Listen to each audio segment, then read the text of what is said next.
ओम शांति। 23 नवंबर 2023 के ईश्वरीय महावाक्य है। आज के साकार मुरली का सार। मीठे बाबा ने कहा, मीठे बच्चे, देह अभिमान है रुलाने वाला। देही अभिमानी बनो तो पुरुषार्थ ठीक होगा। दिल में सच्चाई रहेगी, बाप को पूरा फॉलो कर सकेंगे। खुद को आत्मा निश्चय करेंगे तो ही परमपिता परमात्मा के साथ में रिश्ता जोड़ पाएंगे। शरीर को याद करेंगे तो देह के संबंध याद रहेंगे तो उससे हमारी बुद्धि नीचे की तरफ ही आएगी, ऊपर की तरफ तो जा ना सके, क्योंकि इस संसार में बहुत कुछ ऐसा है जो इस देह के संबंधों के कारण हमेशा नीचे ही मन को लगा करके रखता है। वो अशांति का बोझ, रिश्तों का बोझ, नौकरी का बोझ, बच्चों का बोझ, पढ़ाई का बोझ, तो ना जाने किस किस तरह का इस देह के संबंधों से जुड़ कर के बहुत कुछ जो है वो सिर्फ और सिर्फ इसी जगह, इसी दुनिया में बुद्धि को समेट कर रखता है। तो इसलिए बाबा कह रहे हैं कि जो देह अभिमान है ना, वो बोझ मुक्त नहीं होने देता है। और जब आप हल्के नहीं होंगे, बोझ से मुक्त होंगे, तभी तो हल्के होंगे, लाइट बनेंगे। लाइट ही तो उड़ सकती है ना, फरिश्ता लाइट होते हैं, हल्के होते हैं, है ना, तो वो उड़ सकते हैं। अब ये बोझ के नीचे बोझ का टोकरा आप सर पर रखेंगे तो आपको उड़ने में तो मुश्किल होगी। तो इसीलिए बाबा कहते हैं, सब कुछ दे दो मुझे, मैं हूं ना, है ना, मैं आया हूं इसीलिए। तो बाबा कहते हैं, देही अभिमानी बनो तो पुरुषार्थ ठीक होगा। दिल में सच्चाई रहेगी, बाप को पूरा फॉलो कर सकेंगे। प्रश्न है, किसी भी परिस्थिति व आपदा में स्थिति निर्भय व एक रस कब रह सकती है? उत्तर है, जब ड्रामा के ज्ञान में पूरा पूरा निश्चय हो। संसार में कुछ भी, किसी भी प्रकार की मुश्किलें या किसी भी प्रकार का आप आसपास जो भी देखते हैं, जो आपको लगता है कि ये नहीं होना चाहिए, वो भी बाबा कहते हैं आपको ऐसा ही समझना है कि ये बेहद का ड्रामा है, ये बना बनाया है, इसमें कोई चेंजेस आ नहीं सकते, आप चाहेंगे तो भी नहीं। ये सब कुछ जो हुआ सो हो रहा है, नथिंग न्यू। जब इस तरह से आप हर एक बात में निश्चय करेंगे कि ये ड्रामा बना बनाया है, तो निश्चय होंगे तो ही निश्चिंत हो पाएंगे, वही विजय हो पाएंगे। तो बाबा कहते हैं, जो ज्ञान में पूरा पूरा निश्चय हो ड्रामा पर, बेहद भी आफत सामने आई तो कहेंगे यह ड्रामा में था। इतने बड़े बड़े हादसे हम देखते हैं, उस समय हम दुख करेंगे तो भी हम उस हादसे को तो नहीं टाल सकते ना, लेकिन उस हादसे में जो ग्रस्त हुई हैं आत्माएं, मनुष्य आत्माएं, उनके लिए हम मुक्ति, जीवन मुक्ति, शांति, शक्ति, इस तरह से जरूर हम वाइब्रेशंस के द्वारा, अपने संकल्पों के द्वारा उनके सहायता जरूर कर सकते हैं। तो बाबा कहते हैं, कितना भी मुश्किल हो जाए लेकिन उसमें डरना नहीं है। कल्प पहले भी इसे पार किया था, इसमें डरने की बात ही नहीं, परंतु बच्चों को महावीर बनना है। अब ये कोई मंदिर में विराजमान महावीर की मूर्तियों को या हनुमान जी को नहीं कहा गया। पवन सुत क्यों कहा गया? क्योंकि परमात्मा ने हमें फरिश्ता बन करके उड़ने की जो शक्ति दी है आत्मा को, तो वो, और महावीर अर्थात हर किसी मुश्किल को आप मुश्किल ना देखें, है ना, महावीर वही तो होंगे ना, महावीर। तो बाबा कहते हैं, इसमें डरने की बात नहीं, परंतु बच्चों को महावीर बनना है। जो बाप के पूरे मददगार सपूत बच्चे हैं, बाप की दिल पर चढ़े हुए हैं, ऐसे बच्चे ही सदा स्थिर रहते, अवस्था एक रस रहती है। गीत है वो दूर के मुसाफिर। ओम शांति। बाबा कहते, जब विनाश का समय होता है तो कुछ बच तो जाते ही हैं। राम की सेना या रावण की सेना, दोनों से बचते जरूर हैं। अब यहाँ आज बाबा ने एक बात और क्लियर करी। बहुत सारे बच्चों के मन में ये प्रश्न उठता है कि विनाश होगा तो कौन बचेगा, कौन नहीं बचेगा। तो बाबा कोई नाम लिख करके तो नहीं देंगे, लेकिन बाबा ने कहा कुछ बचते जरूर हैं। तो उसमें राम और रावण दोनों से बचते हैं, दोनों, है ना, इस संगम के भी, और कौन से कहना चाहिए रावण की दुनिया के भी, है ना। तो बाबा कहते हैं, तो रावण की सेना चिल्लाती है, एक तो हम साथ नहीं गए और फिर पिछाड़ी में बहुत तकलीफ होती है, क्योंकि त्राही त्राही बहुत होती है जब एक साथ होलसेल में परिवार जब शरीर छोड़ेंगे, दुर्घटना ग्रस्त होंगे, या किसी भी तरीके की सुनामी या अर्थक्वेक के द्वारा जब परिवार हजारों के उसमें शरीर छूटेंगे, तो फिर उस समय आप कैसा महसूस करेंगे। तो कितना पुरुषार्थ, कितनी ताकत, कितनी आपको आत्मबल की आवश्यकता होगी, कितना आपको अशरीरी का प्रैक्टिस करना होगा, है ना। तब यह सब हम तकलीफ को सहन कर सकेंगे। तो बाबा कहते पिछाड़ी में बहुत तकलीफ होती है, क्योंकि त्राही त्राही बहुत होती है। तुम बच्चों में भी अनन्य जो है वही लायक होंगे विनाश देखने के। यहाँ तो बिस्तर पे कोई एक पड़ा हो मरीज और उसकी सर्जरी ड्रेसिंग होते हुए ही हम ऐसे ऐसे गोल गोल फिरने लग जाते हैं। तो आप सोचो जरा वो सीन कैसे देख पाएंगे। बहुत हिम्मत, बहुत आत्मिक बल इकट्ठा करना होगा। ये बाबा हमें हमेशा अलर्ट देते हैं। बाबा कहते हैं बहुत तकलीफ होगी, तो तुम बच्चों में जो अनन्य होंगे वही विनाश देखने के लायक होंगे, वही हिम्मत वाले होंगे। जैसे अंगद के लिए बतलाते हैं ना, अब यहाँ भी अंगद कोई वहाँ दिखाई कथाओं की बात नहीं है। बाबा कहते हैं यहाँ जो इस दुनिया को देखते हुए भी, इस दुनिया में विकारों की इतनी जंग चढ़ी हुई है, उनके बाद भी आप उनसे आकर्षित ना हो, है ना। जिसको निश्चय है उसी का तो पैर जमा हुआ होगा ना, है ना। नहीं तो जो विकारों को कैसे जीतेंगे जब आप निश्चय बुद्धि होंगे। तो इस तरह से बाबा कहते हैं इस दुनिया में जो भी होगा उसके लिए भी तो आपको ड्रामा पर निश्चय होना चाहिए ना। तो अंगद के लिए बताते हैं कि वह स्थिर रहा ना, विनाश सिवाय तुम बच्चों के और कोई देख ना सके। त्राही त्राही ऐसी होती है जैसे ऑपरेशन होने के समय कोई खड़े नहीं हो सकते हैं। डॉक्टर हमको क्यों अलाउड नहीं करते हैं? क्या हम देख सकते हैं? नहीं देख सकते ना। तो बाबा कहते हैं इसीलिए खड़े नहीं हो सकते हैं, या तुम सामने देखते रहेंगे, हाहाकार होता रहेगा। जो अच्छे अनन्य बच्चे, बाबा के मददगार सपूत बच्चे हैं, वह दिल पर चढ़े हुए हैं। हनुमान कोई एक नहीं था। अब बाबा ने कहा यहाँ कोई हनुमान एक नहीं था, सब हनुमान महावीरों की ही माला है। रुद्राक्ष माला होती है ना, रुद्र भगवान की भी जो माला है उसका नाम ही है रुद्रमाला। रुद्राक्ष एक बहुत कीमती बीज होता है। रुद्राक्ष में भी कोई रियल कोई आर्टिफिशियल होते हैं, और आजकल तो बिल्कुल एकदम ही नकली मिलने लगे हैं। तो वही माला 100 रुपए की भी मिलेगी, वही माला 2 रुपए की भी मिलेगी। हर एक चीज ऐसे है। अब इस संसार में अशुद्धता है, इसीलिए तो लिखना पड़ता है कि यहाँ ओरिजिनल सामान मिलता है, यहाँ शुद्ध घी मिलता है, यहाँ अच्छा सामान मिलता है। यदि अच्छा अगर खराब नहीं होता तो अच्छा लिखने की आवश्यकता नहीं होती ना, ओरिजिनल लिखने की आवश्यकता नहीं होती यदि डुप्लीकेट नहीं होता। तो आर्टिफिशियल चीजें हैं ना। तो बाबा कहते हैं इस तरह से हर एक चीज ऐसे है। बाप हीरे जैसा बनाते हैं, उसकी भेंट में सब आर्टिफिशियल ठहरे। अभी क्या है ना, जो हम समझते हैं वो तो एक्चुअली हम है ही नहीं, है ना। तो बाबा कहते हैं अभी जो तुम आर्टिफिशियल हो ना, उसको मैं क्या करता हूँ, प्योर बनाता हूँ, सच्चा बनाता हूँ, है ना। तो बाबा कहते हैं उसकी भेंट में सब आर्टिफिशियल ठहरे ना, तो मैं आकर हीरे जैसा बनाता हूँ। सच परमात्मा के आगे सब झूठे वर्त नौच पहने हैं। एक कहावत है ना, सूर्य के आगे अंधेरा कभी छिप नहीं सकता। तो अब यह है ज्ञान सूर्य, उनके आगे अज्ञान कभी छिप नहीं सकता। तुमको सच्चे बाप द्वारा सच मिल रहा है। तुम जानते हो सच्चे ईश्वर बाप के लिए मनुष्य जो बोलते हैं वो झूठ बोलते हैं। हाँ?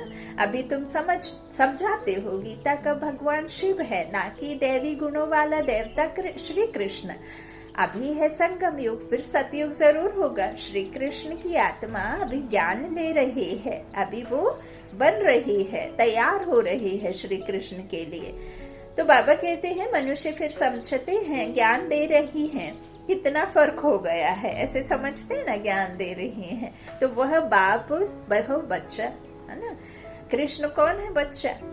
बनाने वाला बाप है, शिव बाबा, तो बाप को एकदम गुम कर दिया है और सच्चे बाबा कहते हैं सच्चे बाप को भूल गए और बच्चे का नाम डाल दिया है।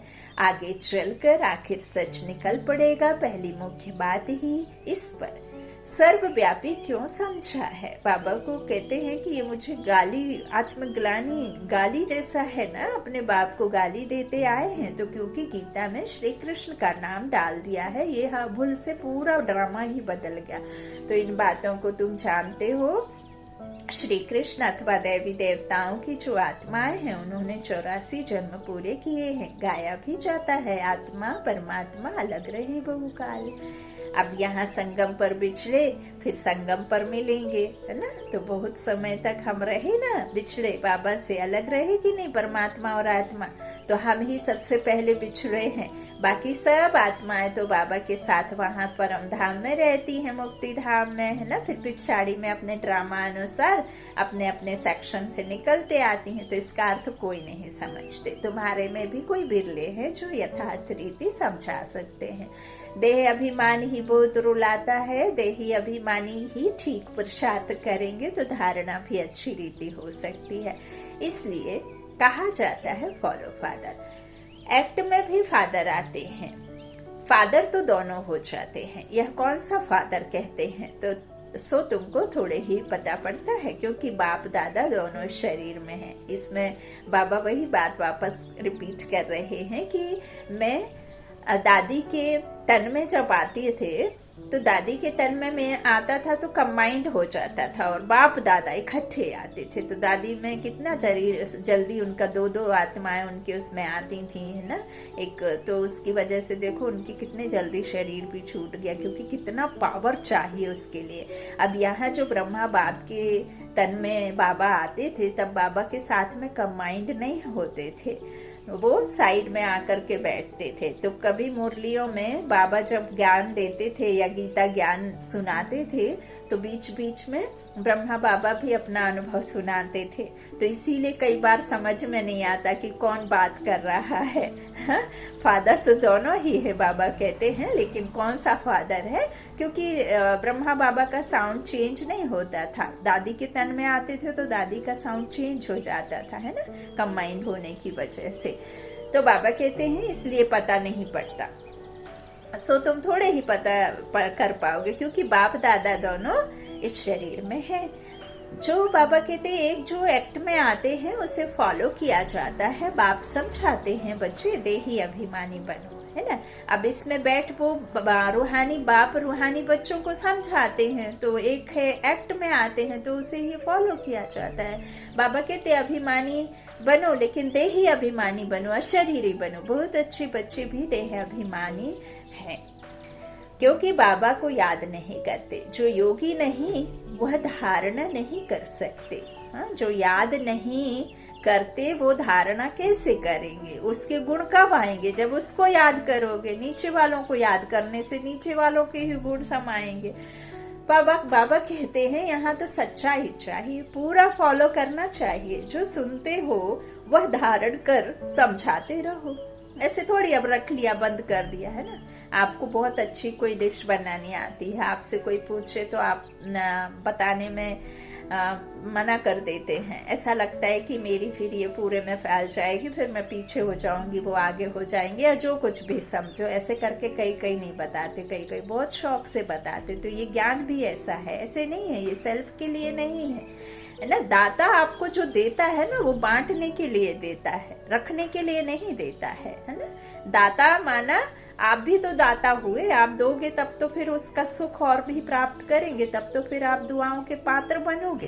तो बाबा कहते हैं इस तरह से सुनते हो वह धारण कर समझाते रहो। निर्भय रहना है, ड्रामा पर खड़े रहना है। कोई भी आफतें आती हैं तो समझते हैं यह ड्रामा में है। तकलीफ पास तो की है ना। तुम सब महावीर हो ना, तुम्हारा नाम वाला है। 8 बहुत अच्छे महावीर हैं, है ना। 108 उनसे कम है।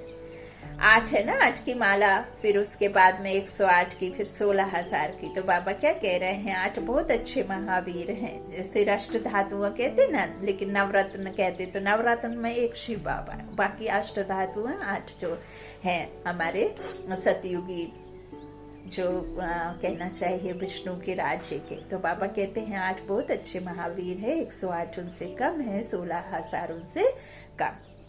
बनना तो जरूर है, यह बादशाही कल्प पहले भी स्थापन हुई है, सो होनी है। बहुत संशय में आकर छोड़ भी देते हैं, निश्चय हो तो ऐसे बाप को फारकती थोड़े ही दे सकते हैं जिसको निश्चय होगा कुछ भी हो जाए, कोई कुछ भी कहे, उनको थोड़ी धोखा दे सकते हैं। बाबा कहते हैं जोर करके ज्ञान अमृत पिलाया जाता है तो भी पीते नहीं। जैसे छोटा बच्चा होता है ना, बाप ज्ञान दूध पिलाते हैं तो भी पीते नहीं हैं, एकदम मुंह फेर लेते हैं तो बिल्कुल निकम्मे बन जाते हैं, कह देते हैं हमको माता पिता से कुछ भी नहीं चाहिए, मैं श्रीमत पर नहीं चल सकता हूँ, तो श्रेष्ठ फिर कैसे बनेंगे?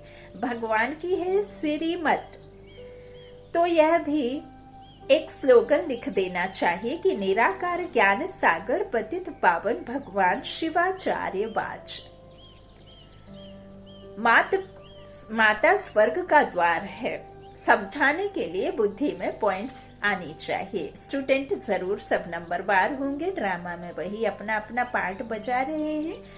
दुख में हम उनको याद करते हैं, दूर देश में बाप रहते हैं, उनको हम आत्माएं याद करती हैं। दुख में सिमरन सब करे, सुख में एक भी नहीं करते हैं, क्योंकि वहां दरकार ही नहीं है। ये असल में गाना सतयुग और कलयुग का है कि दुख में हर कोई याद करता है, लेकिन सुख में कोई सिमरन नहीं करता, याद ही नहीं करते, वहां चाहिए ही नहीं याद, है ना। तो बाबा कहते अभी तो दुख की दुनिया है ना, यह समझाना बहुत सहज है। पहले पहले तो समझाना है कि बाप है स्वर्ग की स्थापना करने वाला, तो क्यों नहीं हमको स्वर्ग की बादशाही मिलनी चाहिए। यह भी जानते हैं सब तो वर्षा नहीं पाएंगे, सब स्वर्ग में आ जाएं तो फिर नरक हो ही नहीं, वृद्धि कैसे हो? सुख नहीं तो दुख की भासना नहीं, दुख नहीं तो सुख की भासना नहीं, कष्ट नहीं तो किसी भी प्रकार का हमें चाहिए ही नहीं। सुख के हमें ऐसा लगता है कि शांति तब चाहिए होती है ना जब मन अशांत होता है ना। तो इस तरह से बाबा कहते हैं वृद्धि कैसे हो, तो यह तो गाया हुआ है, भारत अविनाशी खंड अर्थात अविनाशी बाप का बर्थ प्लेस है भारत। भारत ही स्वर्ग था, सोने की चिड़िया था, अभी नहीं है। अब वापस संगम पर परमात्मा आकर के इस कल्प में छोटे से संगम युग में वापस भारत बनाने के लिए पढ़ाई पढ़ाते हैं, है ना। तो उस पढ़ाई से फिर हम उसको भारत को स्वर्ग बनाते हैं, परमात्मा बनवाते हैं, लेकिन बनाने वाले बाबा रचते हैं, है ना, सहयोगी मनुष्य आत्माओं के द्वारा, अपने फरिश्ते बच्चों के द्वारा। तो हम खुशी से बोलते हैं 5000 वर्ष पहले स्वर्ग था। बरोबर स्वर्ग के मालिकों के चित्र तो है ना, जो देवी देवता हैं वो कौन है? स्वर्ग के मालिक हैं। कहते भी हैं क्राइस्ट से 3000 वर्ष पहले भारत हेवन था। जरूर भारत में ही सूर्यवंशी चंद्रवंशी थे, चित्र भी उनके हैं। कितना सहज है, बुद्धि में यह नॉलेज चलती है, बाबा की आत्मा में यह नॉलेज थी तो हम आत्माओं को भी धारणा कराई है, वह है ही नॉलेजफुल। फिर कहते भी हैं कि इस प्रजापिता ब्रह्मा द्वारा राजयोग सिखलाता हूँ, जिससे वह राजाओं का राजा बन जाते हैं। फिर यह नॉलेज प्रायः लोप हो जाएगी। अब ज्ञान फिर से तुमको मिल रहा है, तो अब तुम बच्चों को चैलेंज देनी है। इसमें बड़ी अच्छी फर्स्ट क्लास बुद्धि चाहिए। बाबा अपने पास कभी भी ऊंची वस्तु नहीं रखते।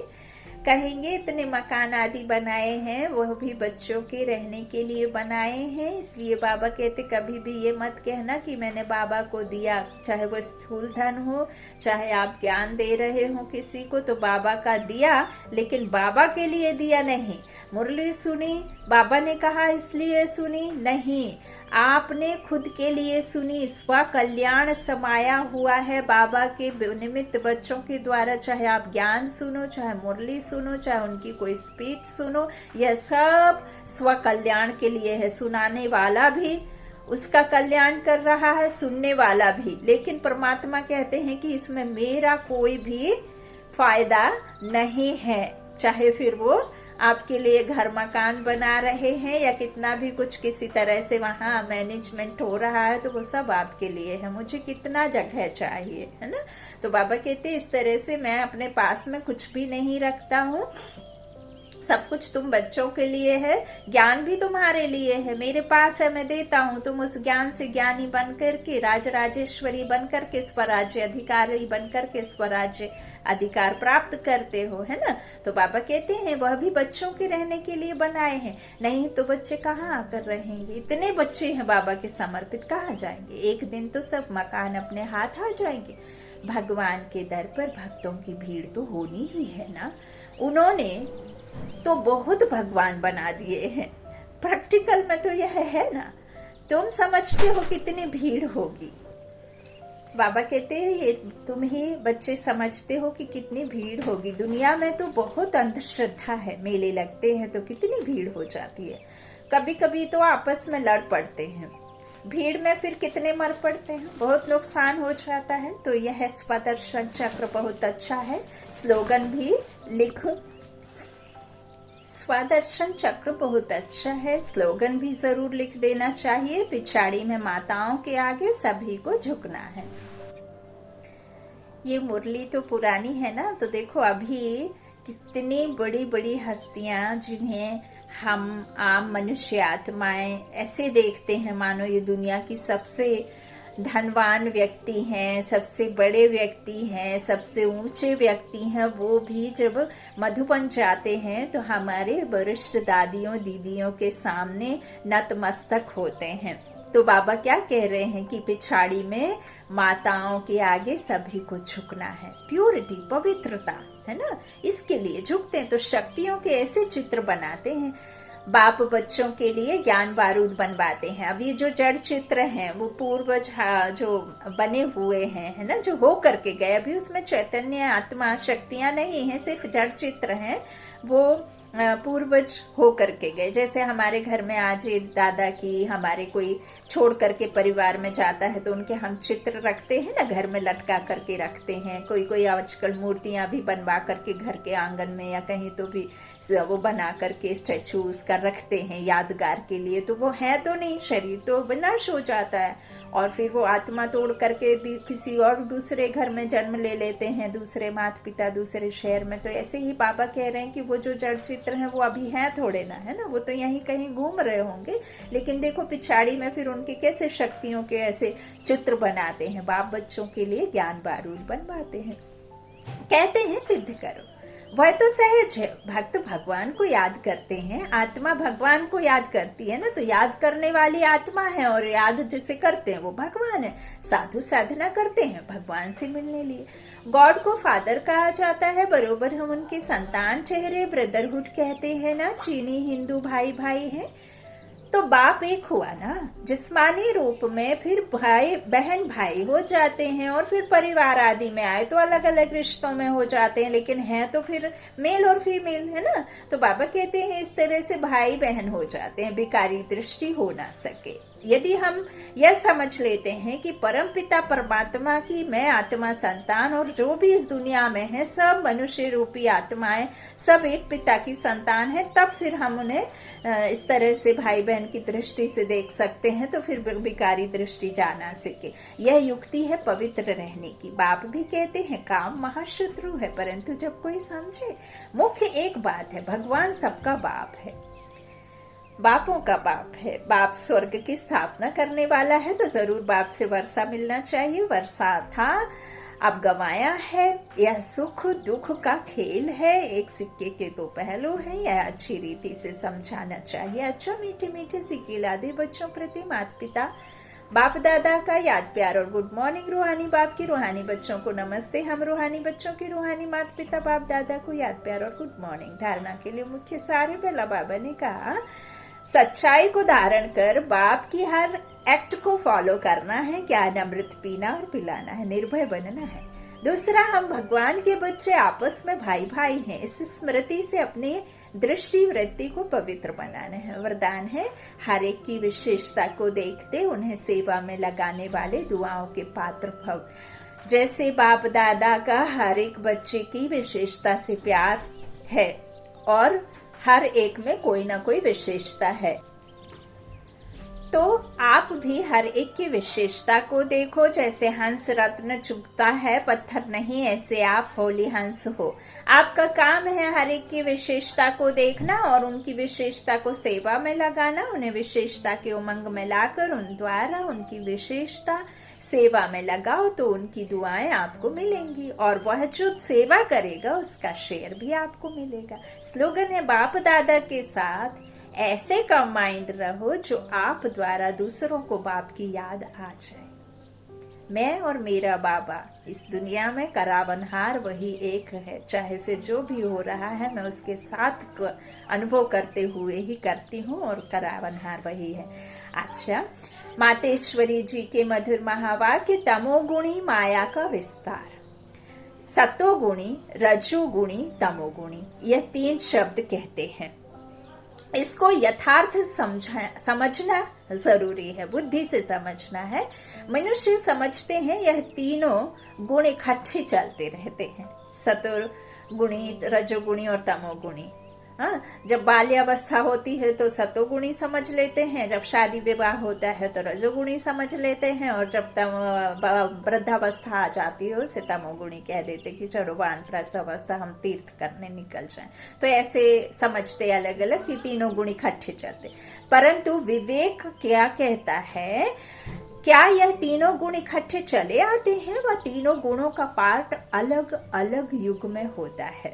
विवेक तो ऐसे ही कहता है कि यह तीनों गुण इकट्ठे नहीं चलते। जब सतयुग है तो सतोगुण है, सतयुग है तो सतोगुण है, द्वापर है तो रजोगुण है, और कलयुग है तो तमोगुण है। हाँ, ऐसे तो नहीं है ना कि यहाँ किसी के पास में करोड़ों की दौलत है तो उसके घर में कोई बीमार नहीं है, कोई परेशानी नहीं, कोई मुश्किल नहीं, या किसी का एक्सीडेंट नहीं हो रहा, कोई विधवा नहीं हो रहा, कोई बच्चा दम नहीं तोड़ रहा, हाँ, कोई बीमारी से ग्रसित नहीं है। तो ऐसा तो है ना, तो ये कलयुग है। सतोगुण में, सतयुग में ऐसा है नहीं। तो बाबा क्या कहते हैं, मातेश्वरी जी के महावाक्य में मातेश्वरी जी इन 3 गुणों को इकट्ठा करके समझा रहे हैं। कहते हैं कि जब सतयुग है तो सतोगुण है, द्वापर है तो रजोगुण है, और कलयुग है तो तमोगुण है। जब सतो है तो तमो रजो नहीं है, जब सतो है तो तमो रजो नहीं, जब रजो है तो फिर तमो सतोगुण नहीं है। हाँ, तो यह मनुष्य तो ऐसे ही समझकर बैठे हैं कि यह तीनों गुण इकट्ठे चलते आते हैं। यह बात कहना सरासर भूल है। वो समझते हैं जब मनुष्य सच बोलते हैं, पाप कर्म नहीं करते हैं, तो वो सतोगुणी होते हैं। परंतु विवेक कहता है जब हम कहते हैं सतोगुण, तो इस सतोगुण का मतलब है संपूर्ण सुख गोया सारी सृष्टि सतोगुणी है। 5 प्रकृति, 5 तत्व, सब कुछ सतो प्रधान। बाकी ऐसे नहीं कहेंगे कि जो सच बोलता है वो सतोगुणी है और जो झूठ बोलता है वो कलयुगी है, कलयुगी तमोगुणी है। ऐसे ही दुनिया चलती आती है। अब जब हम सतयुग कहते हैं तो इसका मतलब है सारी सृष्टि पर सतोगुण, सतो प्रधान चाहिए। हाँ, कोई समय ऐसा सतयुग था जहां सारा संसार सतोगुणी था। अब वो सतयुग नहीं है। अब तो है कलयुगी दुनिया। गोया सारी सृष्टि पर तमो प्रधानता का राज्य है। 5 तत्व भी आपको दुखी देते हैं, है ना। तो इस तमोगुणी समय पर फिर सतोगुण कहाँ से आया? अब है घोर अंधियारा, जिसको ब्रह्मा की रात कहते हैं। ब्रह्मा का दिन है सतयुग और ब्रह्मा की रात है कलयुग। तो हम दोनों को मिला नहीं सकते। अच्छा, ओम शांति। शुक्रिया मातेश्वरी जी, शुक्रिया बाप दादा, शुक्रिया आप सभी भाई बहनों की स्नेह का, प्यार का, शुक्रिया ईश्वरीय परिवार, शुक्रिया, कोटि कोटि धन्यवाद बाबा का।